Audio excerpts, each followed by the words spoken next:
est-ce qu'il y a des nouveautés ou alors on est dans la continuité de l'action du gouvernement, telle que dictée par le chef de l'État? Monsieur Mektoul.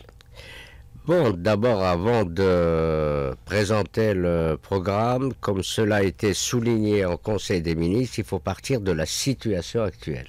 Quelle est la situation actuelle en ce mois de juin 2017? Si on prend les 4 premiers mois des importations selon l'Organisation nationale de la statistique, 15 et quelques milliards de dollars, donc on va vers 45-46 milliards de dollars. À cela, le rapport du Fonds monétaire international qui extrapole la balance de paiement de 2013 à 2020 pour l'Algérie montre que les sorties de devises de services ont été de 9,9 milliards de dollars en 2016 et extrapole à 10,5 milliards de dollars pour 2017. À cela s'ajoutent les transferts légaux de capitaux qui varient entre 3,5 et 4,5 milliards de dollars. Donc les sorties de devises seront de environ 60 milliards de dollars. Il y a eu un effort de la part du gouvernement, parce que si on prend l'année 2013, les sorties de devises ont été supérieures à 75 milliards de dollars. Il y a eu quand même, il faut souligner cela. En contrepartie, les recettes que le gouvernement va avoir. Vous savez que pour 2016, les recettes ont été de 28,5 milliards de dollars, dont 27 et quelques pour Sonatrach. Mais c'était un cours de 46-47 milliards de dollars. Le gouvernement pensait que le baril allait se situer entre 52-55 dollars et extrapoler des recettes de 32-33 milliards de dollars. Or, on constate que depuis une dizaine de jours, que le cours fluctue entre 46-47 dollars. Donc les recettes seront 30 ou inférieures à 30 milliards de dollars et les sorties de devises 60 milliards de dollars avec des réserves de change selon mes informations fin mai 2017 de 100 milliards de dollars. Mais est-ce qu'il va falloir aussi adapter, c'est-à-dire l'action du gouvernement en fonction de ces données déchiffrées et un plan ne vaut que par son application? Faut-il agir vite puisque déjà le chef de l'État a indiqué lors du dernier Conseil des ministres que la crise va durer et va s'étaler dans le temps? Moi je pense que les orientations du président de la République se sont fondées sur du réalisme. Moi je voudrais au cours de votre émission rappeler quelque chose de très très important. Vous savez que je venais d'un débat le 24 octobre à Radio France Internationale avec l'ancien économiste en chef du secrétaire d'État US à Paris, qui est maintenant un grand responsable à l'AIE. Et il y a eu une conférence le 4 novembre 2014 au Club des Pins, devant l'ancien Premier ministre et les membres du gouvernement.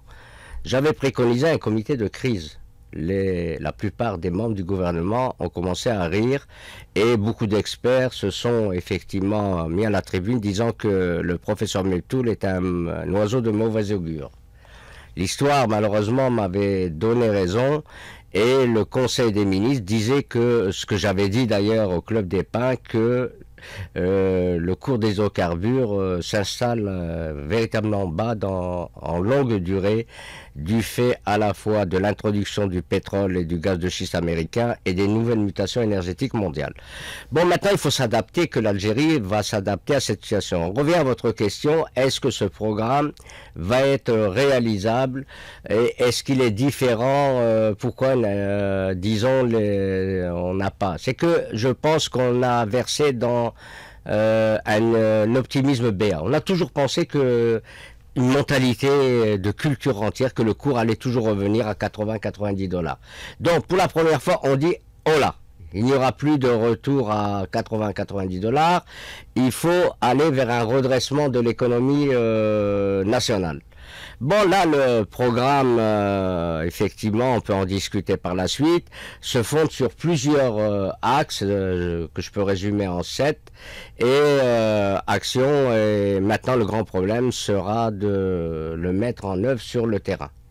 Mais justement, un programme ne vaut que par son application. On prend beaucoup de retard, on apporte les plus belles lois, elles existent, elles sont là, les meilleures analyses, mais on n'arrive pas à les appliquer. Comment accélérer aujourd'hui le rythme des réformes pour booster l'investissement productif? On en parle depuis des années, on en parle depuis pratiquement 20 ans. On est toujours au même constat et à la même situation. Bureaucratie, blocage et rythme long pour, bien sûr, booster l'investissement. Non, moi je pense que je suis bien placé, c'est que moi il ne faut pas avoir aussi une vision de sinistrose vis-à-vis de l'avenir de l'Algérie. Nous ne sommes pas dans la même situation de l'impact de la crise de 86. Hein. J'étais bien placé puisque j'étais un responsable au niveau de la décision à cette époque. Il y a 100 milliards de dollars de réserves, la dette extérieure est inférieure à 4 milliards de dollars. Il s'agit effectivement de transformer cette richesse virtuelle en richesse réelle. On peut en discuter des modalités de financement futur. Il y a une prise de conscience au niveau maintenant du nouveau gouvernement qu'il faut lever la contrainte dans le milieu des affaires, notamment booster le secteur privé. Je pense que le Premier ministre, une des phrases très importantes auxquelles peu de responsables effectivement l'ont dit, il dit il faut donner une priorité au secteur privé productif, en lui levant toutes les contraintes, notamment bureaucratiques, le système de financement, le foncier. Et là, il y a un élément important dans le programme, c'est qu'il ne peut pas y avoir de développement sans le capital humain. Le programme accorde une importance très importante à l'économie de la connaissance. Et là, effectivement, nous sommes à l'aube de la 4e révolution industrielle. Et là, ça renvoie à un autre élément très très important. Et là, il faut un dialogue permanent avec les partenaires économiques et sociaux, parce que vous savez que les réformes, s'ils ne sont pas portés par des forces économiques, politiques et sociales, n'ont aucun sens. Donc, il faut dialoguer, dialoguer, dialoguer. Et là, le programme insiste sur un élément très très important. En plus du dialogue, c'est la bonne gouvernance et l'état de droit. Donc maintenant, on en parle effectivement. Maintenant, qui dit bonne gouvernance dit moralisation de la société. Et notamment de ceux qui dirigent, qui doivent donner l'exemple. Parce que là, il ne faut pas se leurrer. Les tensions budgétaires seront très très vivaces selon les indicateurs que je vous ai signalés. Il faut mobiliser la population. Il faut un langage de vérité. N'ayons pas une vision de sinistrose, l'Algérie a des potentialités, mais pour cela, il faut des décisions courageuses applicables sur le terrain. Mais qu'est-ce que vous entendez par les décisions courageuses applicables sur le terrain, en termes clairs? En termes très clairs, on peut effectivement, moi je pense que ce gouvernement qui en a pour 19-20 mois, s'il mettait en place des subventions ciblées à travers ce que j'ai préconisé depuis 2008, lorsque j'ai présenté moi-même à l'Assemblée nationale populaire devant la commission économique pour le dossier carburant des subventions ciblées, il nous ferait un grand pas. Mais là, ça suppose qu'ils mettent en place un système d'information fiable, qu'on sache la répartition du revenu par couche sociale et tenant compte de l'importance également de la sphère informelle qui biaise effectivement les données des revenus. Et on ne peut plus continuer à louer un tiers du budget aux subventions, et c'est injuste. Celui qui touche 50 millions de centimes bénéficie comme celui qui touche 2 millions de centimes.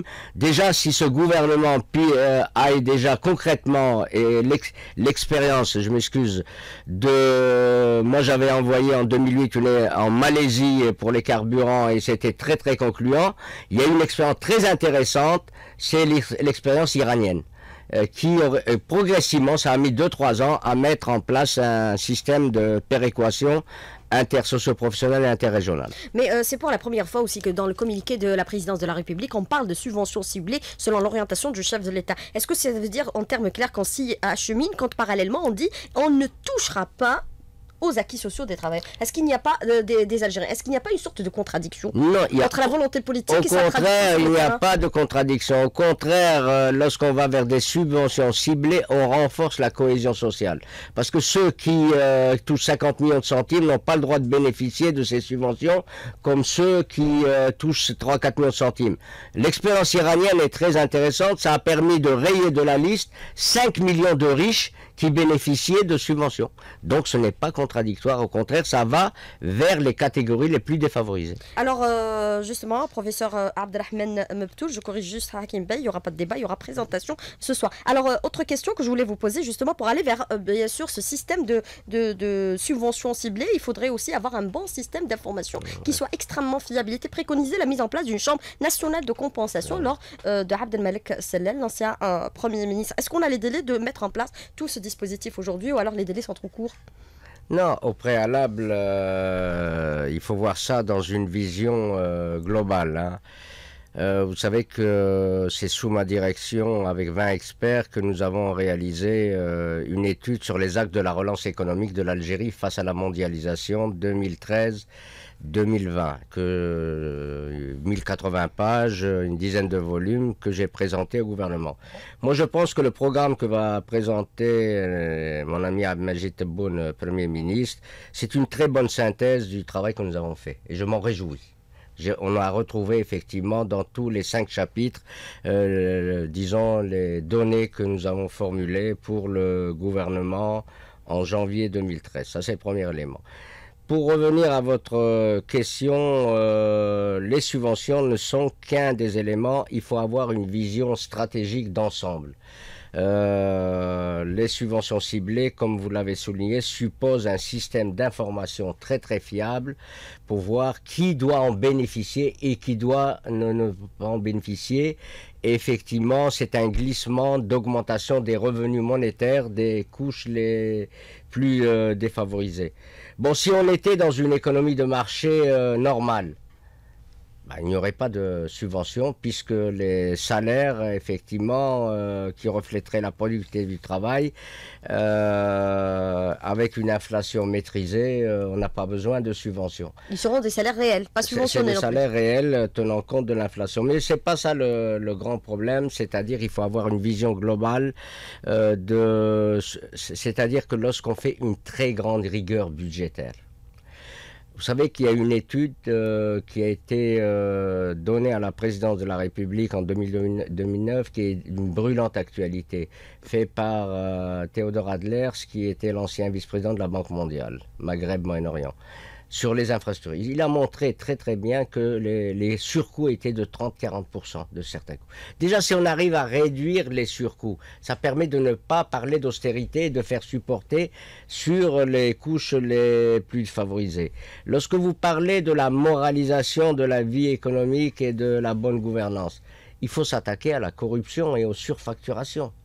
Donc, pour ne pas toujours effectivement faire supporter l'austérité sur les couches les plus défavorisées. Lorsque moi je vais à un élément très très important qui est d'une brûlante actualité, la lutte contre les surfacturations. Lorsque j'étais le deuxième personnage de la Cour des comptes entre 80 et 83, j'avais eu le dossier sur Estari pour la présidence de l'époque. J'avais préconisé un tableau de la valeur.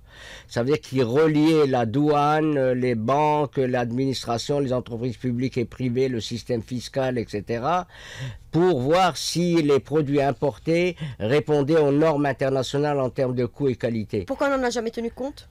Parce que c'est des luttes d'intérêts. Ça veut dire qu'on mettait en cause des intérêts. Moi, je souhaite bon courage, parce que il faut souhaiter la réussite de ce gouvernement. Pourquoi? Parce que nous vivons dans le bateau Algérie.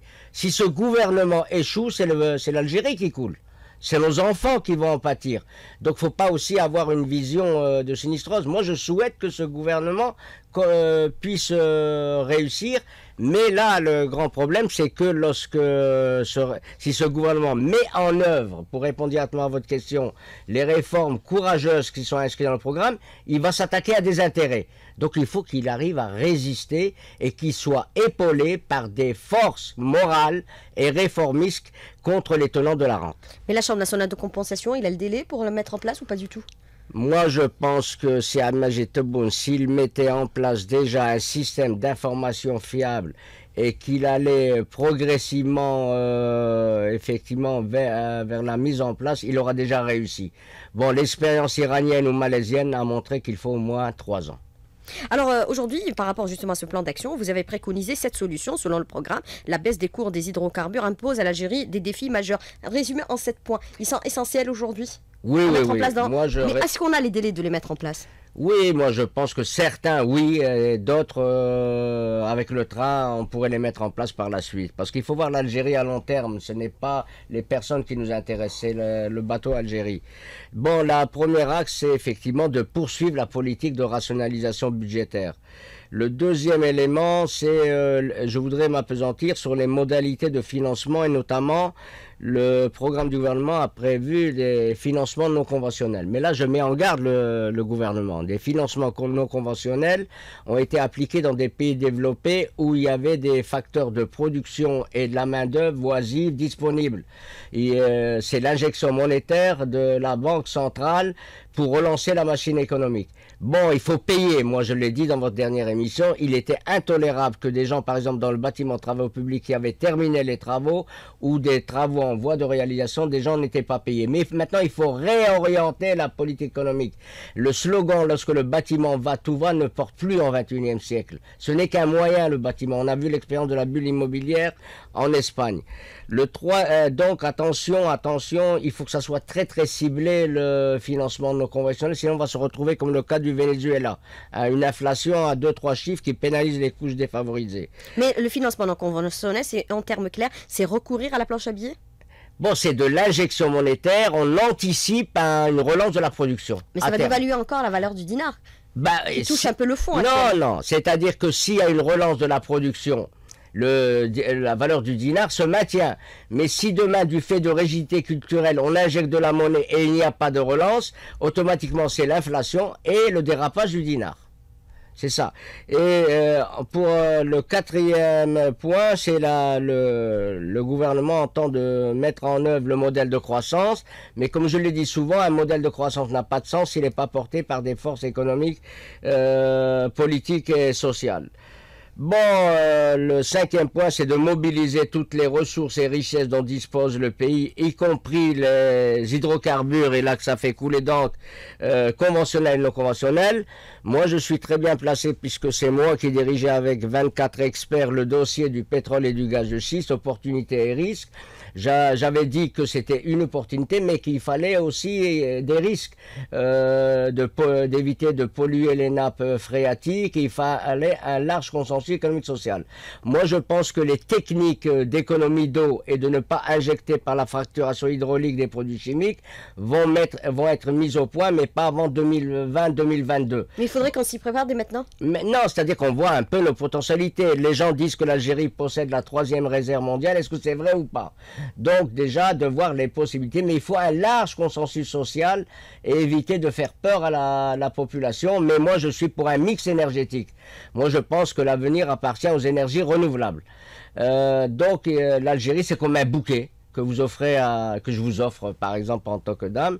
Et donc, c'est d'aller toujours de voir si le pétrole et le gaz conventionnel, il n'y a pas d'autres ressources qu'on peut découvrir, d'aller vers les énergies renouvelables, d'aller de voir un peu les possibilités d'exploitation des énergies non conventionnelles. Et l'Algérie, d'après le programme du ministère de l'Énergie, prévoit 2 petites centrales nucléaires à des fins pacifiques. Donc, l'énergie, c'est le cœur de la sécurité nationale. Hein. Et donc, il faut éviter une position linéaire. Mais ce qu'on relève aujourd'hui dans ce programme d'action du gouvernement, c'est qu'il n'y a pas véritablement d'indicateurs chiffrés par rapport à l'action du gouvernement d'ici 2019 pratiquement, et même au-delà. Bon, c'est vrai qu'il manque... À part, bien sûr, la fiscalité qui doit évoluer ordinaire. Hein. Ordinaire, à hauteur oui, de oui. 11%, Oui, mais oui. ça, c'est déjà en vigueur. Oui, d'accord. Non, c'est effectivement, moi je pense que le gouvernement a été pris de court. Je pense qu'il y a une réflexion qui se fait au niveau du palais du gouvernement pour effectivement de voir si les différentes actions du gouvernement, c'est-à-dire de les synchroniser avec une quantification précise.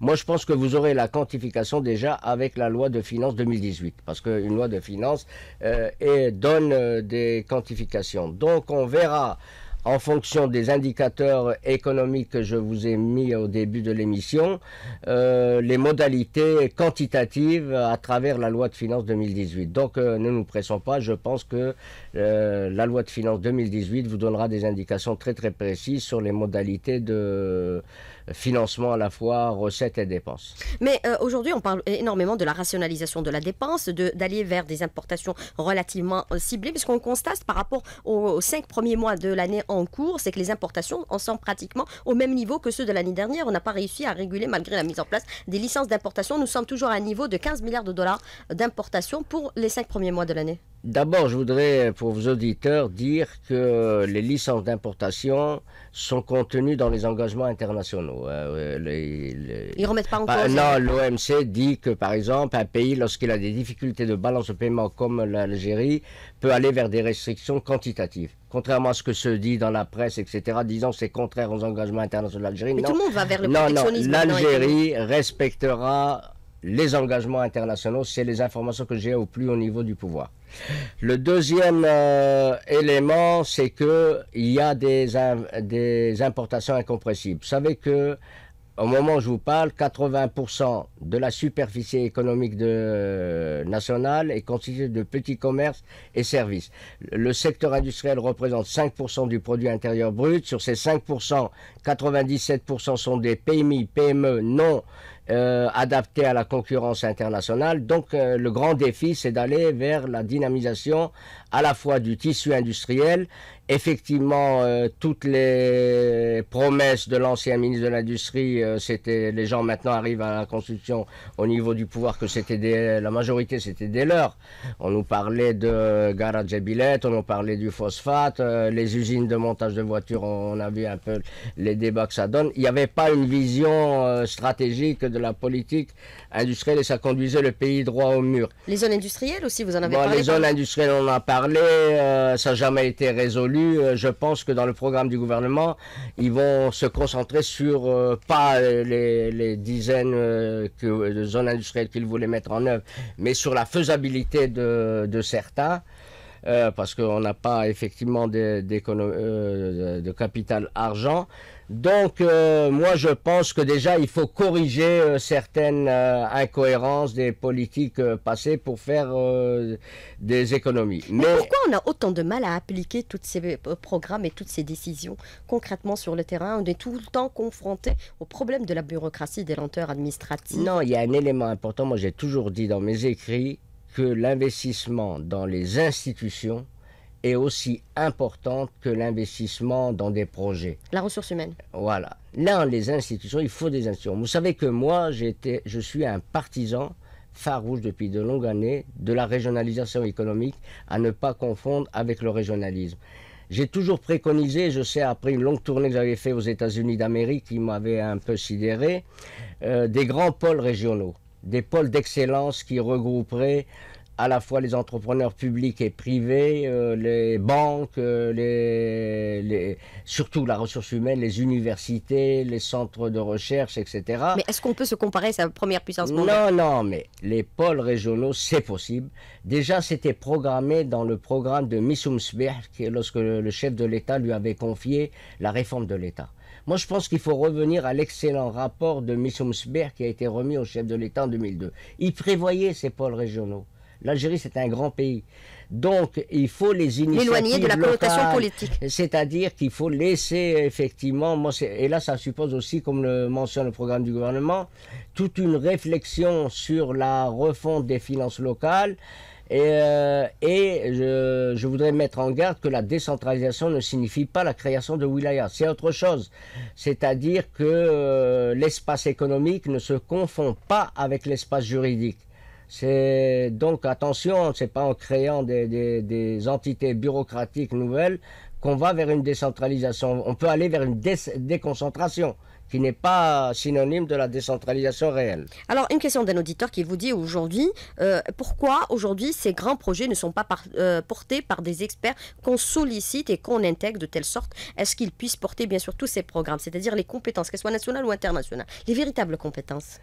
Non, écoutez, bon, un expert n'est qu'un expert. Les compétences, hein? Oui, je sais, les compétences. Vous savez que le défi des pays du XXIe siècle à travers le monde repose sur deux éléments. La bonne gouvernance et la valorisation de la connaissance. Donc, les compétences... Oui. Alors, il vous dit aussi, en ces temps de crise, l'Algérie n'a-t-elle pas besoin plutôt d'un gouvernement de technocrates et non pas de politiciens? Non, moi, vous savez que... Actuellement, effectivement, la crise est essentiellement économique. Hein. Mais on a besoin d'un consensus économique, politique, économique et social. Et un ministre peut s'entourer autant d'experts qu'il veut. Donc, moi je voudrais revenir à un élément très important qui s'est passé récemment le 4 mai 2017. C'est pas propre à l'Algérie, on l'a vu récemment en France. C'est le fort taux d'abstention. Comment voulez-vous appliquer un programme lorsque 70% de la population ne vote plus, ne vous fait plus confiance? Lorsqu'il y a un divorce état-citoyen. Le grand problème, il ne peut pas y avoir de développement sans retour à la confiance. C'est pour ça que le président appelle à un large débat, large consensus sur le programme qui est actuellement en vigueur. Oui, il a discuter avec toutes les composantes de la société. Il a totalement raison. L'expliquer aussi, c'est-à-dire non, moi je voudrais revenir à un élément, justement, pour que ça soit applicable, les orientations du président. Donc on va vers la communication. Oui, la communication. Il faut redynamiser le Conseil économique et social, qui est gelé depuis des années, dont la composante n'a pas été renouvelée depuis 15 à 17 ans. Il y a des gens qui parlent au nom du Conseil économique et social, alors qu'ils n'ont pas le droit de parler au nom du Conseil, parce qu'ils ne représentent plus ce qu'ils étaient. Donc le grand problème, c'est de redynamiser le Conseil économique et social, qui est un lieu de dialogue économique et social, et vous savez que la nouvelle Constitution lui institue l'intitulé de Conseil. Il peut être à la fois un contrepoids au gouvernement et des propositions très très concrètes, et il doit regrouper tous les partenaires économiques et sociaux et les meilleurs experts qu'a l'Algérie. Donc il peut jouer un rôle très très important de dynamisation de l'action du gouvernement. Et c'est comme ça qu'on construit un état de droit, puisque c'est préconisé aussi dans l'action du gouvernement et votre déclaration: bannir toute forme d'intolérance, nous rassembler au lieu de nous diviser en cette conjoncture très difficile. Oui, vous avez résumé mon idée, Madame Sourila. C'est que je voudrais rappeler aux auditeurs que lorsque je suis sorti en tant que personnalité de la présidence de la République, la révision de la Constitution, j'étais un des premiers à le dire, ça a été rejoint par la suite. J'ai demandé un large front social parce que personne n'a le monopole du nationalisme et nous devons rassembler toutes les Algériennes et les Algériens, tenant compte bien entendu d'un élément très important, des différentes sensibilités, ce qui passe par la tolérance.